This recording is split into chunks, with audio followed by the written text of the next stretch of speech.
South ఇండియాలోని అతి తక్కువ ధరలకి రత్నాలనందించే ఏకైక సంస్థ 6JVR. నమస్తే, వెల్కమ్ టు సుమన్ టీవీ. నేను మీ సాయి.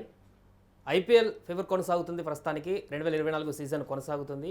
సో 10 టీములలో అన్ని కూడా ఒక్కొక్క మ్యాచ్ ఆడిపోయి ఇప్పుడు మరలా ఇంకో మ్యాచ్ ఆడడానికి సిద్ధపడుతున్నాయి. ఈరోజు బెంగళూరు వర్సెస్ పంజాబ్ మ్యాచ్ కొనసాగబోతుంది. సో ఈరోజు మ్యాచ్ల యొక్క బలాబలాలు ఏ రకంగా ఉన్నాయి, ఏ విధంగా రిజల్ట్ ఉండబోతుందో మనం మాట్లాడదాం. మనతో పాటు సీనియర్ స్పోర్ట్స్ అనలిస్ట్ చంద్రశేఖర్ గారు ఉన్నారు. సార్ నమస్తే.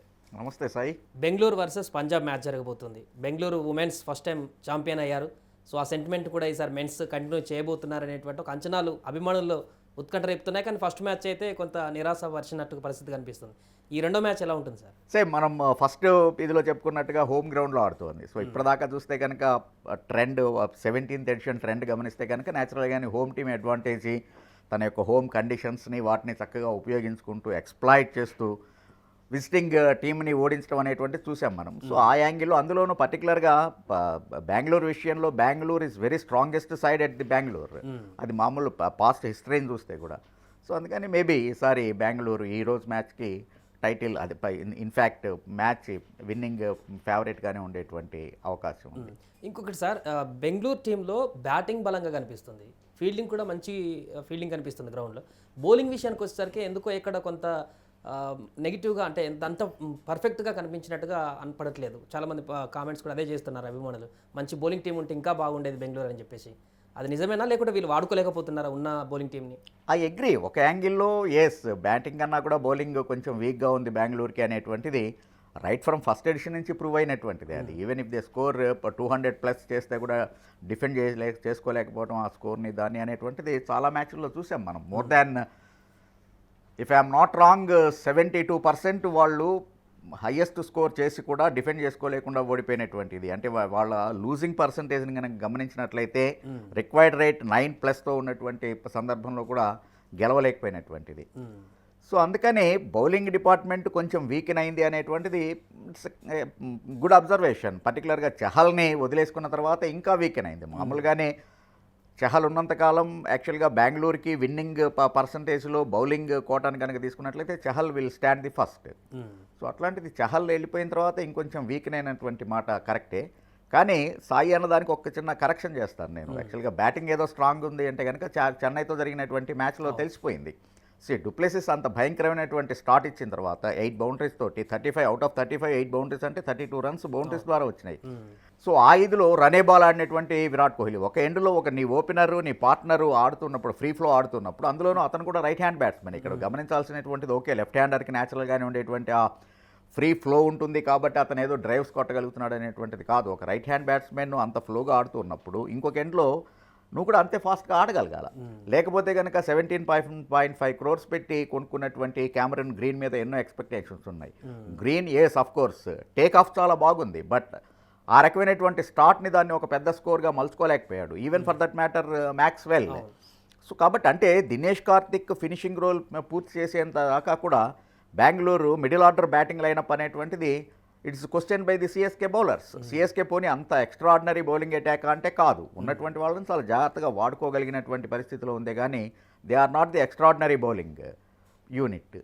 సో కాబట్టి ఈవెన్ ఫస్ట్ మ్యాచ్ని కనుక గమనించినట్లయితే బౌలింగ్ ఎంత ఇదిలో ఉందో బ్యాటింగ్ కూడా అంతే ఇదిగా ఉంది. కానీ అందరూ కలిసి ఒకటిగా జెల్ అయ్యేటువంటి ఇంకా రాలేదు. Of course it's too early. ఒక్క మ్యాచ్ని బేస్ చేసుకొని మనం కామెంట్ చేయడం అనేటువంటిది it's not a fair. But batting కూడా వాళ్ళు అంటే ఒకళ్ళు కనుక ఆడేట్లయితే ఇంకొకళ్ళు ఫెయిల్ అవుతూ ఉన్నటువంటిది. ఈవెన్ లాస్ట్ ఎడిషన్ 16th ఎడిషన్లో మనం దాన్ని చూసాం. మనం ఒకవేళ కనుక డూప్లెసీ అవుట్ అయ్యేట్లయితే విరాట్ కోహ్లీ చివరిదాకా నిలబడి ఆడటం, లేకపోతే విరాట్ కోహ్లీ వెంటనే అవుట్ అయ్యేట్లయితే కనుక డూప్లెసీస్ అట్లీస్ట్ 7-8 ఓవర్స్ ఉండటం, ఆ తర్వాత Maxwell is there to carry on, ఆ తర్వాత దినేష్ కార్తిక్ ఆడటం. సో ఈ రకంగా ఎవరో ఒకళ్ళు స్టెప్ అప్ అవుతున్నారే కానీ అందరూ కలిసి కనీసం ఒక 3-4 ప్లేయర్లు కనుక అట్లీస్ట్ 40-50 రన్స్ స్కోర్ చేసేట్లయితే దాన్ని ఎస్ నిజంగానే ఇట్స్ బ్యాటింగ్ డెప్త్ ఉన్నటువంటి టీం అని చెప్పేసి అనుకుంటాం. ఆ రకమైంది అన్ఫార్చునేట్గా లాస్ట్ 2-3 ఇయర్స్ నుంచి కూడా ఈవెన్ అంటే డివిలియర్స్ రిటైర్ అయిన తర్వాత ఆ రకమైనటువంటిది కనబడలేదు మనకి ఆర్సీబీలో. సార్ 5 మ్యాచ్లు జరిగాయి ఇప్పటికీ. సో ఆ మ్యాచ్లను చూసాక ఏమనిపిస్తుంది సార్? అంటే 2 చేజింగ్లు గెలిచాయి, 3 ఫస్ట్ బ్యాటింగ్ తీసుకున్నటువంటి టీంలు గెలిచాయి. సో 5 మ్యాచ్లు ఏ విధంగా రన్ అయ్యాయి, ఇప్పటివరకు జరిగినటువంటి ఆట తీరు ఏ విధంగా ఉంది? సాయి చెప్పని ఇంకో యాంగిల్ ఏంటంటే హోమ్ టీంలు గెలిచినాయి. అవును. ఏదైతే సొంత మైదానంలో ఆడినాయో హోమ్ టీమ్స్ అవి గెలిచినాయి విజయ్ ఇంత మటుకు ఫస్ట్ 5 మ్యాచెస్ని కనుక గమనించినట్లయితే. Yes of course chasing and ఇది ఫస్ట్ బ్యాటింగా లేకపోతే కనుక డిఫెండ్ చేసుకోవటం స్కోర్ని అనేది ఇప్పుడే ఒక కంక్లూజన్కి రాలేం మనం. ఎందుకంటే first phase of the season ఎప్పుడైనా కానీ వికెట్ చాలా ఫ్రెష్గా ఉంటుంది. There will be a juice in the wicket. So కాబట్టి దాన్ని కంపేర్ చేయలేము. ఎప్పుడైనా కానీ అది ఎప్పుడు వస్తుందో ఒక కంక్లూషన్కి అంటే కనుక when you start the second half వికెట్లన్నీ డ్రై అయిపోయి ఉంటాయి. సో న్యాచురల్గానే స్లో టర్నర్లు ఉంటాయి. సో అప్పుడు మీడియం పేసర్ల కన్నా కానీ స్పిన్నర్లు ఎక్కువ ప్రాధాన్యత ఉంటుంది వాళ్ళకి. They will play the vital role. So అట్లాంటప్పుడు as we can have a discussion ఏంటి ఈ రకంగా ఉంది ఎందుకు అనేటువంటిది. బట్ ఇప్పుడైతే మాత్రం మొత్తానికి హోమ్ కండిషన్స్ని చక్కగా ఉపయోగించుకుంటున్నాయి. అన్నీ కూడా క్లోజ్ ఫినిష్లు ఉన్నా కూడా ఈవెన్ నిన్నటి match close finish Gujarat Titans and Mumbai Indians కావచ్చు, లేకపోతే కనుక కేకేఆర్ అండ్ ఎస్ఆర్హెచ్ మ్యాచ్ని if you look at. So కాబట్టి ఆ హోమ్ గ్రౌండ్ అడ్వాంటేజ్ని ఉపయోగించుకుంటూ అవి చక్కగానే పెర్ఫామ్ చేశాయి. సో ఇంకా ముందు ఎలా ఉంటుంది, నిజంగానే హోమ్ అడ్వాంటేజ్ని తీసుకుంటాయా లేదా? ఎందుకంటే కనుక సహజంగానే స్ట్రాంగ్ టీంలు వాళ్ళ హోమ్ గ్రౌండ్లో ఫస్ట్ మ్యాచ్లు ఆడేసినాయి. యూ టేక్ సిఎస్కే కావచ్చు, లేకపోతే గుజరాత్ టైటాన్స్ లాంటివి. సో ఇప్పుడు అవి టూరింగ్ మొదలవుతుంది. సో కాబట్టి ఆ టూరింగ్లో ఎలా ఉంటుంది అనేటువంటిది yes it will be an interesting question. అలాగే సార్, ముంబై గుజరాత్ మ్యాచ్ చూసినట్లయితే శుభం గిల్ మొదటిసారి కెప్టెన్సీ చేస్తున్నాడు, చిన్న వయసులోనే కెప్టెన్సీ చేస్తున్నాడు. కానీ పెద్ద టీం అయినటువంటి బలమైనటువంటి టీంని ఓడించడంలో కీలక పాత్ర పోషించినట్టు కనిపించింది కెప్టెన్సీ యొక్క ప్రభావంతో. ఎలా చూడొచ్చు శుభం గిల్ కెప్టెన్సీని నిన్న మ్యాచ్లో?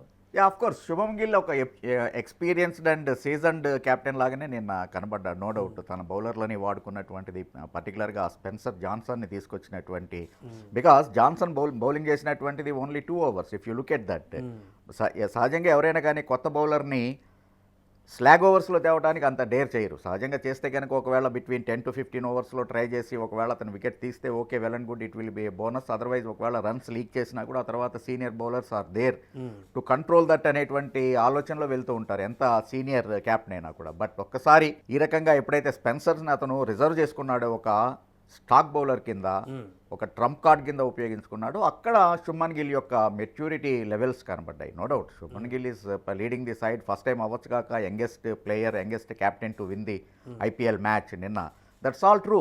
రికార్డ్స్ ప్రకారంగా చూసుకుంటే అవన్నీ కరెక్టే అయినా కూడా you don't forget that Shubman Gill ఎప్పటి నుంచో ఆడుతున్నాడు. అది కాక యాక్చువల్గా రోహిత్ శర్మ లాంటి లేకపోతే విరాట్ కోహ్లీ లాంటి ఒక సీనియర్స్ దగ్గర అతను క్యాప్టెన్సీ ఎలా చేయాలి అనేటువంటిది, క్యాప్టెన్సీ మెలకువల్ని తెలుసుకున్నటువంటి వాడు. క్రంచ్ సిచ్యుయేషన్లో ఎలా బిహేవ్ చేయాలి అనేటువంటిది already he is in the learning process.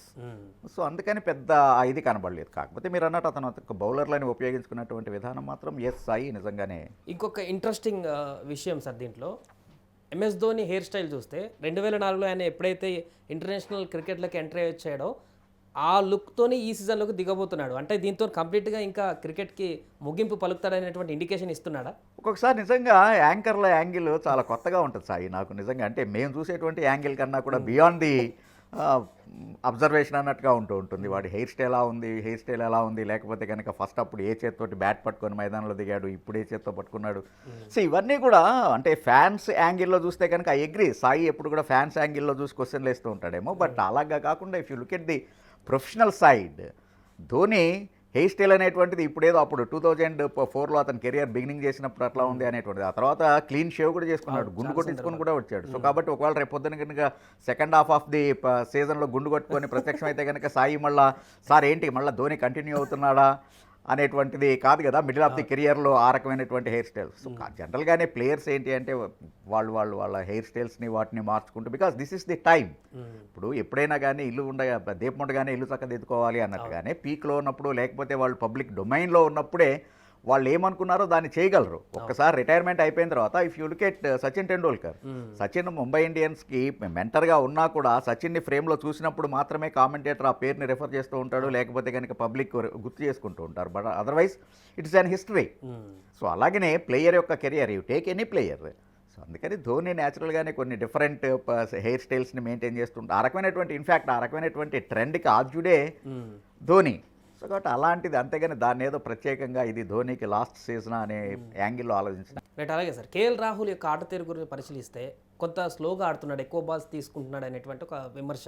మొన్న కూడా కొంత స్లోగా ఆడినటువంటి పరిస్థితి. అంటే ఆ సమయానికి ఆ సిచ్యువేషన్ వస్తుందా తనకి, లేదా తనే నెమ్మదిగా ఆడేటువంటి ఆ మూడ్లోకి వెళ్ళిపోయాడా? లేదు, కేఎల్ రాహుల్కి ఇన్నింగ్స్ ఓపెన్ చేసినటువంటి ఇది కూడా ఉంది. అంటే బ్రాండ్ న్యూ బాల్ని ఆడినటువంటి ఎక్స్పీరియన్స్ కూడా ఉన్నటువంటి ప్లేయర్. కాకపోతే నిన్నటి జరిగినటువంటి మ్యాచ్ చూస్తే కనుక కేఎల్ రాహుల్ ఎల్ఎస్జి ఇదిలో ఒకటి క్యాప్టెన్సీ చేస్తున్నాడు లక్నోకి. ఆ తర్వాత అతను వచ్చేటప్పటికి already 3 down.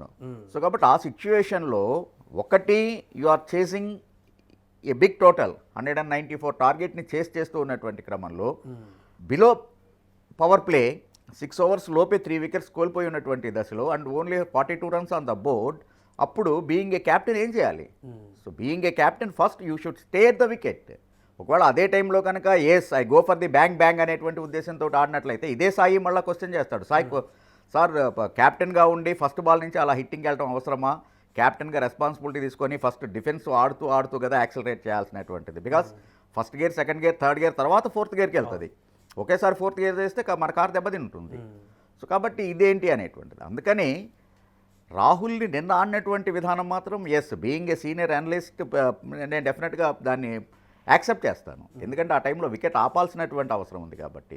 If you look at the partnership, Nicholas Pooran add అయిన తర్వాత, జాయిన్ అయిన తర్వాత నికోలస్ పూరన్ అటాకింగ్ గేమ్ తీసుకుంటే ఈవెన్ అప్పుడు కూడా కేఎల్ రాహుల్ డిఫెన్సివ్ గేమ్లోనే ఉన్నాడు. బికాస్ ఒక ఎండ్ వికెట్ ఆపటం అనేటువంటిది ఇంపార్టెంట్, ఇంకొక ఎండ్లో యాక్సలరేషన్ చేయాల్సినటువంటిది. Because they see that they should not that required rate should go up. So required rate కంట్రోల్లో ఉంటూ గేమ్ని ముందుకు తీసుకెళ్ళాలి అంటే కనుక ఒకళ్ళు అటాక్, ఒకళ్ళు డిఫెన్స్ ఆడాల్సినటువంటి అవసరం ఉంది. అందుకని రాహుల్ సిచ్యువేషన్ బట్టి అట్లా ఆడాడు. Right sir. సో మొత్తానికి ఈరోజు పంజాబ్ వర్సెస్ అదేవిధంగా బెంగళూరు మ్యాచ్ జరగబోతుంది. సో హోమ్ టౌన్ అడ్వాంటేజ్గా మారబోతుంది ఆర్సీబీకి అనేది చూడాలి. ఇప్పటివరకు జరిగిన 5 మ్యాచ్లన్నీ కూడా సొంత గ్రౌండ్లోనే గెలిచాయి కాబట్టి ఈ మ్యాచ్ ఫలితం ఏ రకంగా ఉంటుందో కూడా చూడాల్సిన అవసరం ఉంది.